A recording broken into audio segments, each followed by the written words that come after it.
चुनाव को लेकर सरगर्मियां तेज हो गई हैं और इस सियासी दंगल में लालू प्रसाद के दोनों ही लाल आमने सामने आ गए। दोनों के बीच सियासी टकराव साफ साफ दिख रहा है। तेजस्वी यादव ने तेज प्रताप यादव पर एक बड़ा बयान दिया है, आपको दिखाते हैं। जरा तेज प्रताप यादव चुनाव लड़ेंगे आरजेडी के सिंबल पर। आरजेडी में जिसकी सदस्यता है वही चुनाव लड़ेंगे ना। हम जजों का नाम नहीं लेना चाहते हैं।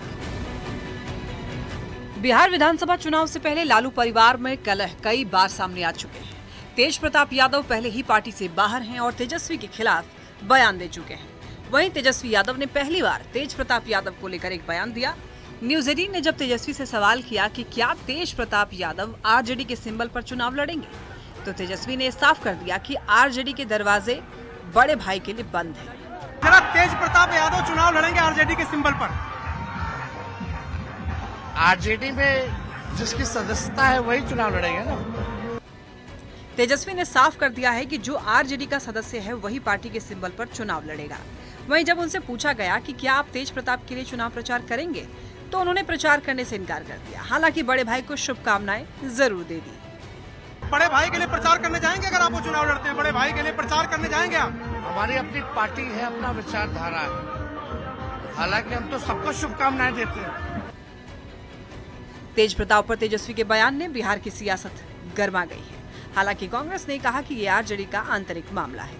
हर पार्टी के अपने कुछ नियम है, कानून है, कायदे हैं, उनके इंटरनल इश्यूज होते हैं, इंटरनल मैटर होते हैं, जो कि उनका जो डिसीजन लिया जाता है वो पार्टी के इंटरनल टीम के लोग ही लेते हैं, या पार्टी के लोग लेते हैं, या पार्टी के कार्यकर्ता के साथ लेते हैं। इसमें कोई भी दूसरे पार्टी दल या दूसरे दल के लोग क्या राजनीतिक प्रतिक्रिया करेंगे। वहीं बीजेपी ने तेजस्वी के बयान को पार्टी के अंतर्कलह बताते हुए जमकर चुटकी ली। परिवारवादी पार्टी का घरेलू विवाद अब खुलकर सड़क पर आ गया है। महागठबंधन में शामिल दलों के नेताओं ने तो इस प्रकरण पर चुप्पी तो साधी है। लालू प्रसाद भी मौन धारण किए हुए हैं। लालू प्रसाद जी की तेज तर्रार पुत्रियों का मुंह भी बंद है। तमाशा अभी बाकी है। आगे आगे देखिए होता क्या है। जैसे जैसे चुनाव नजदीक आएगा, बिहार का सियासी पारा और गर्म होगा और देखना होगा कि तेजस्वी इन चुनौतियों से कैसे निपटते हैं। न्यूज 18 के लिए पटना से रवि एस नारायण की रिपोर्ट।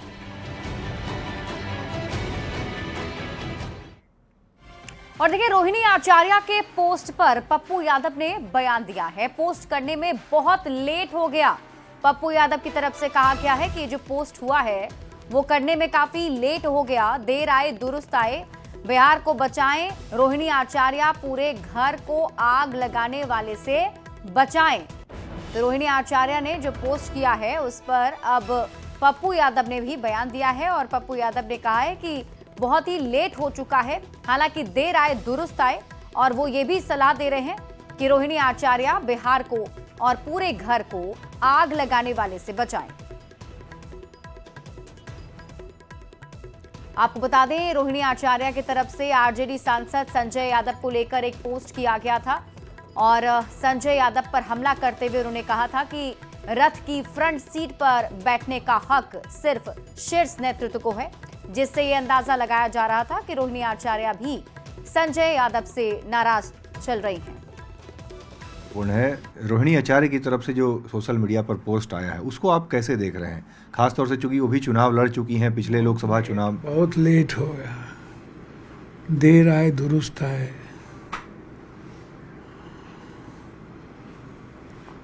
बिहार को बचाएं रोहिणी जी, पूरे घर को बर्बाद, चिराग में आग लगाने वाले लोगों को से बचाएं।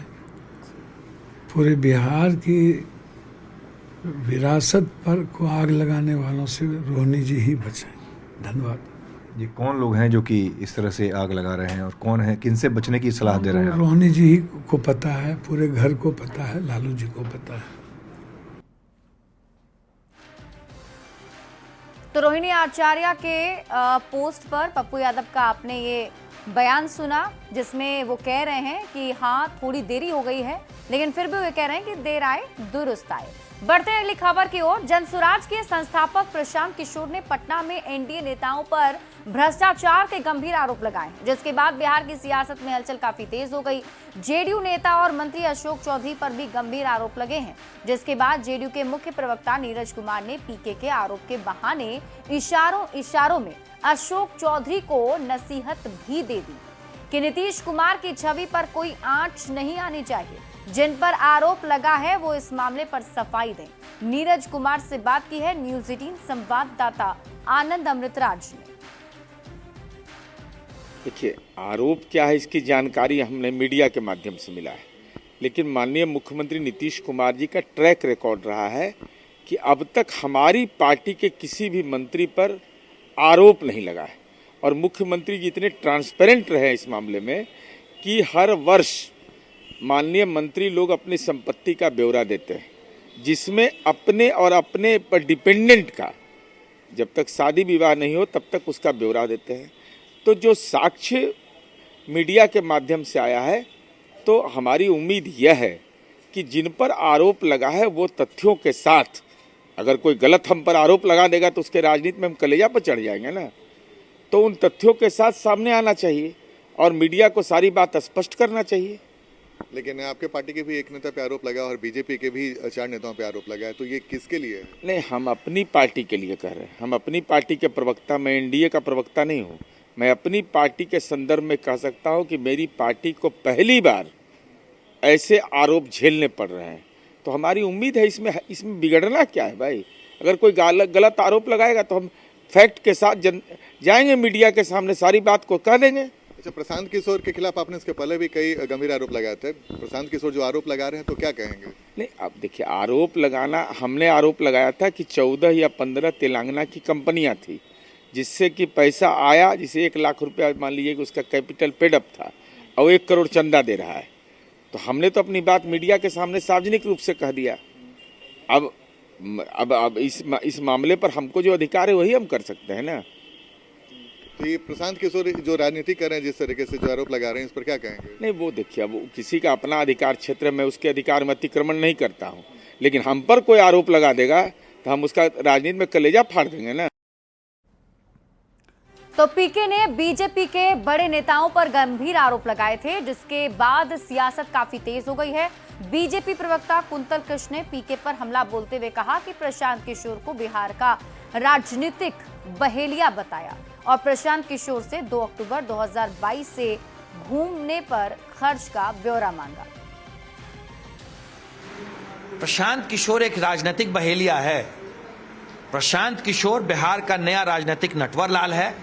उन्हें सबको ईमानदारी और बेईमानी का सर्टिफिकेट देने का बड़ा शौक है ना।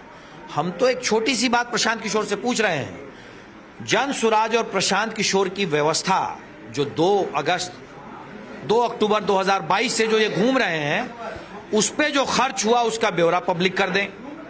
इनके राष्ट्रीय अध्यक्ष उदय सिंह जी, उनके सुपुत्र और अगर इनके परिवार और इनके कोई करीबी व्यक्ति हैं, शरद कुमार मिश्रा जी, वो किन किन कंपनियों में डायरेक्टर हैं उसका ब्यौरा दे दें और वो कंपनियां कहां खर्च करती हैं ये बता दें। प्रशांत किशोर का राजनीतिक एजेंडा स्पष्ट हो चुका है। प्रशांत किशोर सिर्फ और सिर्फ बिहार में जंगल राज की वापसी चाहने वाले लोगों की मदद कर रहे हैं और कुछ नहीं। और इस बीच